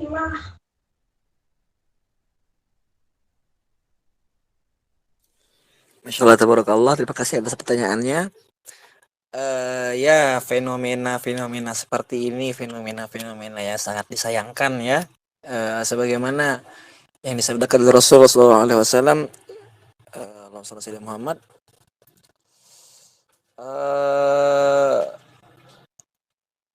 inna sholata tanha 'anil fahsya'i wal munkar. Nah, bahwasanya salat itu, fungsi daripada salat itu ialah menghindarkan kita daripada suatu-suatu yang fahsya, suatu-suatu yang keji, dan juga sesuatu yang mungkar. Nah, sebagaimana yang namanya pacaran ini mungkar ya kan. Maka jikalau ada seseorang yang masih maaf kata berpacaran ataupun dan sebagainya, maka yang perlu dibenahi itu ialah sholatnya ya. Berarti mungkin memang oke dia sholat 5 kali sehari jamaah di masjid, tapi masih ada yang perlu dibenahi. Berarti yang pertama. Kemudian mungkin juga yang perlu dibenahi ialah hatinya. Maksudnya seperti apa? Hatinya ketika dia itu ketika seseorang itu sholat, memang orang-orang yang benar-benar sholat, maka cenderung hatinya itu tidak memikirkan sesuatu daripada Allah Subhanahu Wa Taala. Ya, tidak memikirkan kecuali daripada Allah Subhanahu Wa Taala. Kemudian juga faktor yang bisa menyebabkan sebagaimana yang dikatakan oleh Ustaz Adi Hidayat, faktor orang berpacaran itu ada dua. Yang pertama, faktor laki-lakinya ialah ketika laki-laki ini meremehkan sholat. Misalnya dia ini meninggalkan sholat, ataupun ketika dia sholat cuman sholatnya ini nggak ditegakkan. Makanya dalam sholat itu digunakan kata iqomah. Ya, ditegakkan sholat itu. Bukan digunakan kata fa'ala. Cuma sekedar mengajarkan, enggak. Digunakan kata iqomah. Aqimis sholah. Tegakkanlah sholat. Dirikanlah sholat. Bukan cuma sekedar kerjakan, enggak, tapi tegakkan. Jadi apa-apa yang memang harus untuk kita tegakkan dalam sholat tersebut, kita kerjakan. Nah, seperti gimana? Maka jika ada seorang laki-laki yang masih berpacaran dan sebagainya, maka perlu diperhatikan lagi sholatnya, perlu dibenahi lagi sholatnya. Maka itu yang faktor laki-laki. Jika ada yang dari perempuan, maka kata Sa'di Dayat yang perlu dibenahi itu ya apa rasa malunya. Ya, ketika ada seorang perempuan yang berpacaran, maka dia perlu dibenahi ataupun rusak daripada malunya, rasa malunya. Rasa malu ketika dia dekat dengan laki-laki, rasa malu ketika dia dipandang oleh laki-laki, dan lain sebagainya. Soal dapat terjawab, terima kasih. Terima kasih Ustadz. Berarti itu hukumnya gimana Ustadz? Hukumnya itu dia sholatnya dapat pahala tapi Ditambahkan nggak Ustadz? dosa. Gimana itu Ustadz? Izin menambahkan ya. Ini kan mungkin si Ukhti Debi ini rada bingung. Itu gimana hukumnya gitu kan dalam fikih nih ya. Ya alhamdulillah Anda bisa hadir di sini ya. Anda sebagai pelengkap saja. Ini pemateri kita hari ini Masya Allah ya. Ilmunya Masya Allah. Tapi yang jelas ibaratnya kita semua di sini belajar. Jadi gini. Ini dalam hukum fikih, kita bahas fikih dulu ya. Hukum fikih sholatnya gimana? Apakah sah? Apakah dia mendapatkan jaza dari Allah, imbalan dari Allah? Ya, sholatnya ini benar. Selama rukun dan syaratnya itu terpenuhi. Jadi jangan salahkan sholatnya kalau memang orangnya masih pacaran. Titik di situ, secara fikih. Pacarannya gimana? Hukumnya dosa, secara fikih. Ya, tapi sholatnya tidak dosa. Dan sholatnya ini, ya, ibaratnya nggak bisa disangkut pautkan dengan pacarannya, karena ini udah ada di zamannya Kanjeng Nabi, itu udah ada. Waktu kan nih ceritanya gini, ini riwayat sahih riwayatnya. Kanjeng Nabi ini hijrah dari Makkah ke Madinah. Di Madinah tuh ada yang cinta banget sama Kanjeng Nabi. Terus dia nyamperin Nabi. Ya Nabi udah nyuruh sholat itu semuanya. Dia bilang gini, ya Rasul saya sholat, tapi saya masih mabuk. Rasul apakah marah? Tidak. Ya Rasul saya masih sholat, tapi saya masih zina. Saya masih main slot. Ya, saya masih pacaran. Saya masih maling. Gitu kan. Apakah Rasulullah langsung ngejas di situ? Tidak. Kata Rasulullah, ya sholatlah saja. Sallu kama ra'aitumuni usolli. Udah sholat aja nggak apa-apa. Yang kamu masih zina ya sholat. Waktunya sholat, sholat. Nanti kalau waktunya misalkan kamu lagi khilaf mau zina, itu urusan kamu sama Gusti Allah. Ini bahasanya Gus Baha begini. Bahasanya Gus Baha. Sholatmu ini menjadikan satu tanda kehambaan kamu bahwasanya kamu ini butuh sama Allah Subhanahu wa taala. Sedangkan kemaksiatan kamu adalah tanggung jawabmu kepada Allah Subhanahu wa taala di luar ibadah yang lain. Jadi maksiatnya punya hukum sendiri secara fikih ya, karena Islam itu punya SOP, kerjaan juga punya SOP. Kita nggak patuh sama bos aja kita digorok, gajinya maksudnya digorok. Lah kalau kita nggak patuh sama Gusti Allah, apa kira-kira yang digorok? Ya. Nah, ini kista nih, ini kita Islam nih. Ya, Islam fikihnya, fikih sholatnya disempurnakan. Sudah sempurna aja sudah. Ini sholatmu menjadi tanha anil fahsya'i wal mungkar. Sedangkan sifat pacaranmu ini adalah sifatmu yang memang masih bertentangan dengan fikih. Hukumnya gimana? Ya pacarannya punya hukum sendiri, sholatnya punya hukum sendiri. Apakah orangnya ini jelek gara-gara dia sholat tapi masih pacaran? Ya. Nah, Islam itu kan rahmatan lil alamin. Cara mandangnya gini, ini cara mandangnya nih ya. Cara mandangnya. Dia itu masih lebih baik karena dia masih menjalankan sholat. Karena nanti ketika bertemu dengan Allah Subhanahu wa taala di hari kiamat, dia nggak malu walaupun dia punya dosa banyak tapi dia tetap sholat. Betapa malunya orang di dunia ini punya dosa banyak, malu dengan nggak malu dengan kemaksiatannya, bangga dengan kemaksiatannya, diupload kemaksiatannya, tapi dia nggak sholat. Karena yang berharga nanti awalu ma yuhasabu min yaumil qiyamah as-shalah. Betapa malu hambanya Allah, jadi hambanya Allah ngaku, oh saya Islam, oh saya hambanya Allah, tapi nggak pernah sholat. Jadi pertahankan sholatmu, insya Allah nanti maksiatmu akan berkurang. Ini dakwahnya Nabi. Basyiru wala tunafiru. Mudahkan orang, jangan kau takut-takuti. Kalau engkau takuti, itu orang kagak jadi hijrah. Gitu loh. Yang tadinya rajin sholat sambil pacaran misalkan, dia karena nggak tahu hukumnya atau belum dapat kepentok hidayah, atau mungkin kudu disentil sedikit gitu kan. Nah itu ntar dia jadi takut, malah dia ntar ngejauh dari orang-orang soleh. Jadi tetap ya basyiru wala tunafiru. Begitu. Wallahu a'lam. Masya Allah Ustaz. Ustaz boleh nanya satu lagi nggak? Gimana sih perempuan yang nggak pacaran tapi sholatnya masih bolong-bolong Ustaz? Gimana itu? Gimana? Seorang perempuan yang dia tidak pacaran tapi dia suka bolong-bolong sholatnya. Iya. Ini buka surah Al-Imran ayat 143. Kalau nggak salah nih ya, kalau nggak salah. 143. Wasari'u ila maghfiratin mir rabbikum. Ya. Di situ dijelaskan wasari'u ila maghfiratin mir rabbikum. Kata Gusti Allah, bergegaslah kalau memang engkau ini merasa hambanya Allah, bergegaslah dalam kebaikan. Maksudnya bergegaslah gini.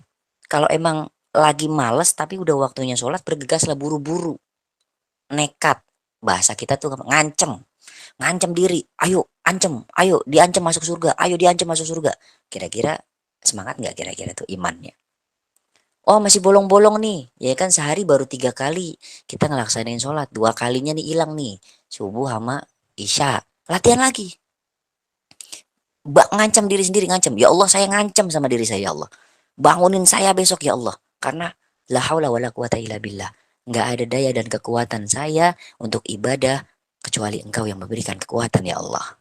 Nah itu Kak, emang begitu jawabannya? Ya seperti itu, karena memang ulama sepakat kalau kita dalam kebaikan wasari'u ila maghfiratin mir rabbi, bergegas atau bahasa kita tuh ngancem diri. Sholat subuh kalau nggak ngancem nggak bakalan bangun, demi Allah nggak bakalan bangun. Ente nih laki-laki nih, yang laki-laki di sini nih, sholat subuh kalau mau sholat subuhnya di musola, ente nggak ngancem dari malam, apalagi bis main Mobile Legend, ya kan, Mobile Legend ngantuk tidur jam 3, boro-boro subuh jam 9 bangun, ente pakai duha di situ sekalian. Jadi yang jelas wasyari'u ila maghfiratin mir rabbikum. Jadi harus bergegas. Yang belum sempurna 5 waktu, sempurnakan, latihan lagi. Karena apa? Kita hidup cuma sekali dan gak bisa diulang lagi. Kalau sudah ke akhirat ibadah mau taubat gak bisa. Mumpung masih di dunia, jadi membenahkan diri. Wallahu a'lam. Ada tambahan mungkin? Afwan, saya mau menambah.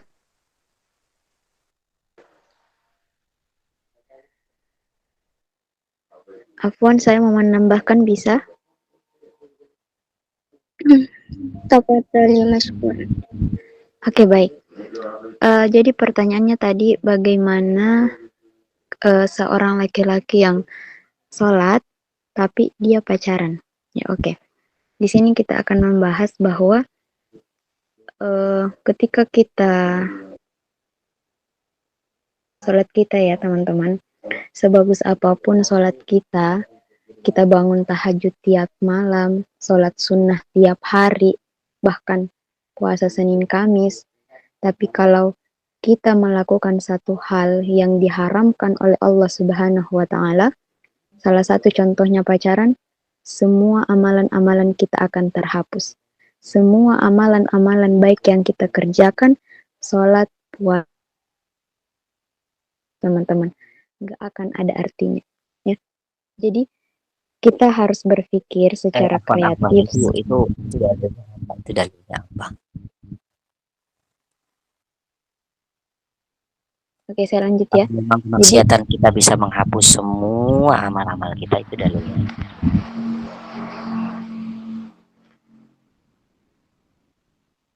Oke, saya lanjut. Jadi kalau kita ingin berbuat amal kebaikan, itu kita hindari satu perbuatan yang bisa membuat amalan-amalan kita hancur. Ya, seperti dikatakan di sini, jodoh itu cerminan diri kita. Ya, dalam artian kalau kita baik, jodoh kita pasti akan baik. Ya. Begitupun kalau kita tidak baik, diri kita tidak baik, maka jodoh yang akan datang itu juga tidak baik. Di antara kita ada yang misalnya mengharapkan jodoh yang terbaik, tapi dirinya itu belum baik misalnya. Terus tiba-tiba dia meminta ampun, bertaubat kepada Allah Subhanahu wa Ta'ala, dan dia meminta jodoh yang terbaik, padahal dia baru taubat. Nah, kadang-kadang di antara kita berpikir, pasti saya nggak dikasih jodoh terbaik nih, karena saya baru taubat, saya sudah jahat. Ya, teman-teman jangan berpikir itu nggak seperti Husnul manusia. Verifikasi dulu. Itu perbuatan apa dulu yang bisa menghilangkan semua amal? Itu tadi kan ente kan ngomong ya, perbuatan kayak pacaran segala macam itu menghapus semua amal. Itu ente dasarnya dari mana? Coba ane pengen tanya. Ya, saya belajar Kak. Saya belajar karena saya kan di sini Muhammadiyah, sekolah saya Muhammadiyah, dan saya sering banget belajar seperti itu. Kalau Muhammadiyah setahu Salah Ana satu ya, perbuatan yang bisa menghancurkan semua. Ana juga Muhammadiyah nih, dengerin. Ana juga Muhammadiyah. Muhammadiyah terus tahu dalil. Muhammadiyah terus tahu dalil. Muhammadiyah tuh pendidikannya masya Allah semua. Kagak ada pendidikannya jelek-jelek, demi Allah kagak ada pendidikan jelek. Dari universitasnya semuanya itu dalilnya semua lengkap. Bahkan dalil Ramadan aja ada 3 referensinya, rekomendasinya ada 3. Baik yang bintang 1, bintang 3, bintang 4. Yang pertama, jika karena Ramadan. Ya, yang kedua, idza dakhala Ramadan, itu yang bintang 3. Yang bintang 5-nya, idza dakhala Ramadan, idza kana Ramadan, sama idza satu lagi dia astagfirullahaladzim. Jadi ada 3 referensi di situ. Yang paling bagus itu yang ketiga. Idza qoma Ramadan, idza qoma Ramadan. Daripada dakhala sama kana, lebih baik qoma. Itu dalil. Muhammadiyah itu harus tahu dalil. Kalau antum ngaku Muhammadiyah, maaf ya. Antum ngaku Muhammadiyah, antum harus tahu dalil. Muhammadiyah itu malu kalau nggak tahu dalil. Jadi kan tiga semua Muhammadiyah. Iya Kak, tapi kan Muhammadiyah itu berbeda-beda pendidikannya. Nah mungkin saja Kakak Muhammadiyah di sana pelajarannya lebih tinggi. Nah sementara kita di sini Muhammadiyahnya hanya nggak seluas, mungkin di sini Muhammadiyah nggak seluas Muhammadiyah yang. Ya berarti yang dipertanyakan itu antumnya. Tadi antum kalau diberikan nggak seluas. Iya. Berarti kalau antum mengucapkan sesuatu hal di situ, apalagi di ranah umum seperti ini, ada orang yang paham, itu antum nggak boleh sembarangan ngomong. Karena apa? Ana tuh mantau ini grup Ini grup dari Ana dulu pertama kali. Ana mantau sebenarnya di sini Ana mantau. Ana salut dengan pemateri, tapi Ana pengen mantau. Kalau ada dalil-dalil yang nggak benar, maaf kata ya. Siapapun dia. Ana orang NU, tapi Ana belajar di Muhammadiyah. Semua dalil, semua karakter dari fikih, dari tafsir, dari hadis, riwayat hadis, ya kemudian asbabun nuzul, asbabun wurud, qiraatus sab'ah, qiraatul asra, mantek ma'ani, balago mayan, nausorob, semuanya itu. Ana belajar di Muhammadiyah. Itu semua komplit. NU itu ibaratnya anak NU itu lihat Quran. Tapi anak ilmunya dari Muhammadiyah semua rata-rata. Dan itu Masya Allah. Nggak ada Muhammadiyah yang meletre baca itu, Muhammadiyah baca itu nggak ada. Apalagi nggak pakai dalil, itu Muhammadiyah nggak ada. Ana dari pertama kali menjelaskan sampai sekarang tentang apapun pertanyaannya Ana kasih dalil. Karena apa? Ana belajar bukan hanya Ana public speaking di depan umum, karena Ana niatnya nih biar pada lurus, ayo lurus bareng-bareng, karena lurus itu susah. Kalau cuma kita searching di Google baca mah gampang gitu loh. Jadi menurut Ana gini, maaf ya, yang nggak berdasarkan dalil itu bukan hanya sekedar yang ditulis lah. Dalil itu ada fi'liyah, ya, ya ada af'al, maksudnya dalil af'al ada. Yang dikerjakan sama Nabi itu bisa jadi dalil. Ceritanya Nabi bisa jadi dalil, riwayat itu bisa. Atau dalil yang diucapkan sama Kanjeng Nabi, atau isyarahnya Kanjeng Nabi, ya. Diamnya Kanjeng Nabi itu menandakan dalil juga. Gitu. Atau memang yang diperintahkan sama Gusti Allah, tapi Nabi mengerjakan. Tapi mengerjakannya tidak di halayak umum. Nah, itu juga bisa jadi dalil. Gitu. Jadi maaf ya, kalau untuk menambahkan mohon sertakan dalilnya. Kalau pematerinya anak salut. Antum 19 tahun udah Masya Allah penjelasannya. Anak senang kalau pemateri kayak gini ya. Untuk sahabat fisabilillah teruskan semua. Pematerinya ditingkatkan lebih baik lagi. Insya Allah Ana hadir bukan untuk merecoh, tapi Ana hadir melengkapi. Semuanya Ana lengkapi. Ayo keilmuan yang kurang, insya Allah Ana lengkapi. Kalaupun Ana bisa, kalau Ana nggak bisa ya, ya Ana pun diem gitu kan.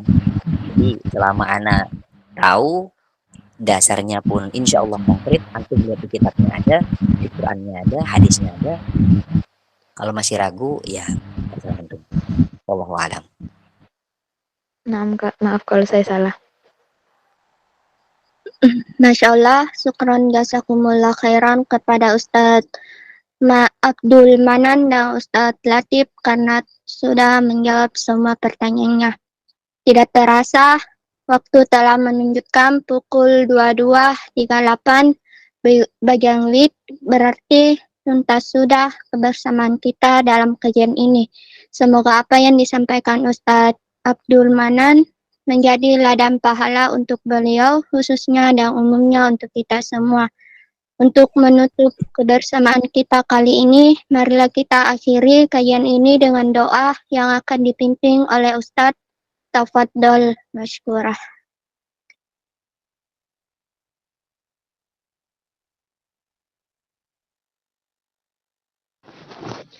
Ya, terima kasih atas Masya Allah, tabarakallah atas sharing-sharing ilmunya.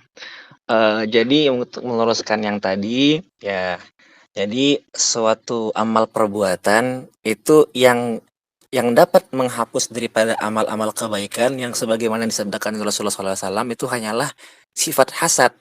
Itu apa? Sifat dengki. Maka seperti yang dikatakan bahwasannya hasad ataupun dengki itu menghapus daripada amal-amalan kebaikan sebagaimana api yang memakan kayu.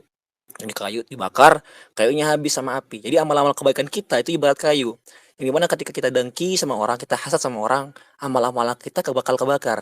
Nah, jadi berbeda kebalik dengan sebagaimana yang berbeda kebalik kalau bahwasannya seluruh amal-amal keburukan menghapus daripada kebaikan. Berbeda kebalik dengan sebagaimana yang difirmankan oleh Allah Subhanahu wa taala, innal hasanat yudhibna sayyi'at. Bahwasannya perbuatan-perbuatan baik itu menghilangkan ataupun menghapus daripada perbuatan-perbuatan buruk. Bukannya perbuatan-perbuatan buruk yang menghapus perbuatan-perbuatan baik, enggak. Tapi Allah itu Allah itu sifatnya rahim. Allah itu rahman, Allah itu rahim. Allah itu maha pengasih, maha penyayang. Seperti tadi wazari'u ila magfiratin, bergegaslah kalian terhadap apa? Magfirahnya Allah, terhadap keampunannya Allah Subhanahu wa taala. Wazari'u ila magfiratin min rabbikum wa jannatin arduha samawati wal ard uiddat lil muttaqin. Ya, maka bergegaslah kepada pengampunannya Allah Subhanahu wa taala. Maka jikalau kita merasa diri kita ini banyak dosa, banyak kesalahan dan lain sebagainya, maka kita perbanyak amal ibadah kita. Dengan dalih apa? Innal hasanat yudhibunas sayyiat. Bahwasanya segala amal kebaikan itu menghilangkan daripada amal-amal keburukan. Dan maka dari itu kita berdoa, kita minta kepada Allah Subhanahu wa taala. Kita tadahkan tangan kita minta kepada Allah Subhanahu wa taala. A'udzubillahi minasyaitonirrajim. Bismillahirrahmanirrahim. اللهم يا عظيم سلطان يا قديم الإحسان يا دائما النعم يا كثير الجود يا واسع العطاء يا خفي اللطف يا جميل الصنع يا حليما لا يعجل صل يا ربي على سيدنا محمد وآله وسلم وارض عن الصحابة أجمعين. اللهم لك الحمد شكرا ولك المن فضلا وأنت ربنا حقا ونحن عبيدك رقا وأنت لم تزل لذلك أهلا. يا ميسر كل عسير ويا جابر كل كسير ويا صاحب كل فريد ويا مغني كل فقير ويا مقوي كل ضعيف ويا مأمن كل مخيف يسر علينا كل عسير فتيسير العسير عليك يسير. اللهم يا من لا يحتاج إلى البيان والتفسير حاجاتنا كثير وأنت عالم بها وخبير. اللهم إني أخاف منك وأخاف ممن يخاف منك وأخاف ممن لا يخاف منك. اللهم بحق من يخاف منك نجنا ممن لا يخاف منك. اللهم بحق سيدنا محمد واحرسنا بعينك التي لا تنام واكلفنا بكنفك الذي لا يرام وارحمنا بقدرتك علينا فلا نهلك وأنت ثقتنا ورجاؤنا. وصلى الله على سيدنا محمد وآله وصحبه وسلم والحمد لله رب العالمين عدد خلقه رضا نفسه وزنة عرشه ومداد كلماته. اللهم إنا نسألك زيادة في الدين وبركة في العمر وصحة في الجسد وسعة في الرزق وتوبة قبل الموت وشهادة عند الموت مغفرة بعد الموت وعفوا عند الحساب وأمانا من العذاب ونصيبا من الجنة. وارزقنا النظر إلى وجهك الكريم. وصلى الله على سيدنا محمد وآله وصحبه وسلم. سبحان ربك رب العزة عما يصفون وسلام على المرسلين والحمد لله رب العالمين عدد خلقه ورضا نفسه وزنة عرشه ومداد كلماته والقبول. الفاتحة.